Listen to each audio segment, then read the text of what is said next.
everyone. I want to talk about flower mandalas and how you can use them in a memorial or a prayer. Now, this is one that I've made specifically for Memorial Day. And what I've done is taken lavender and lilies and some other flowers that are in my yard and have created kind of a wheel of the year. If you can see it, I'm kind of holding this up kind of almost above my head so you guys can see the whole thing. But I put it inside my sacred circle. Let me show you the perimeter of my circle. And I've done this in the past for prayers to charge things, and just on special occasions. And the reason why I like to do these is because the thought that goes into them and also the power that goes into them as well. I'm sorry for the low light. The sun has already set, and I like to do memorial mandalas at sunset because it's remembering the setting sun of that person's life for this lifetime. But the thought that goes into picking each flower and the thought that goes into placing each flower and the intention when you remember that person and that person's life and what they've done and their impact on you and on other members of the family or society, it's almost hard for me to put into words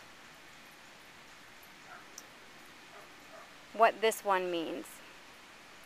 And this one is a memorial of my mom and my husband's parents. But I strongly encourage you, if you want to remember someone, to try to do a flower mandala. And what all a mandala is a beautiful arrangement that is not permanent, and you just take the time to do it. The monks and the Buddhists do these with sand, and they work hours and weeks and days and months and sometimes even years on beautiful mandalas the size of runes, and only to look at it for a few moments, maybe take a picture or two for any spectators, and then they sweep it away. And the symbology of that is that nothing is permanent, and change is the only constant in our lifetime, in this lifetime and in any other lifetime.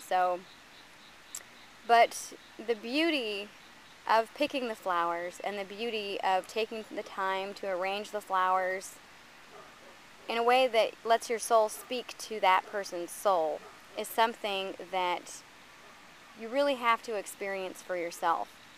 And you can also do these to charge items. I've done these before. If you watch my altars and more video, you'll see that I have one.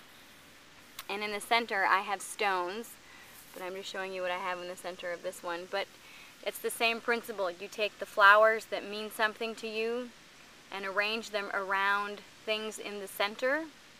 It's similar to a crystal grid, but you're using flowers and the essence of the flower to charge those items.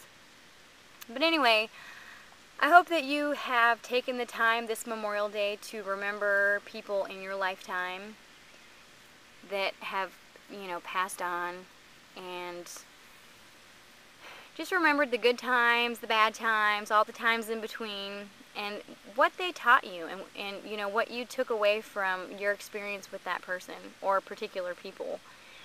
And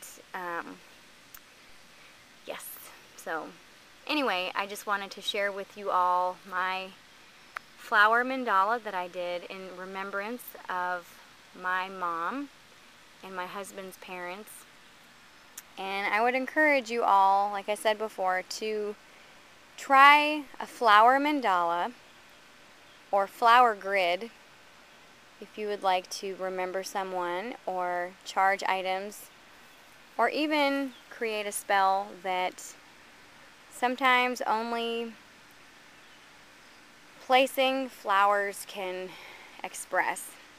Because I know sometimes finding the right words are very difficult. And placing flowers in certain arrangements says it all. So I hope you all had a fantastic weekend, and that you had a beautiful Memorial Day, and that you remembered all those that have passed on before us. And I hope you have a awesome week ahead. And yay! I love you guys. Mwah. Blessed be. Bye-bye.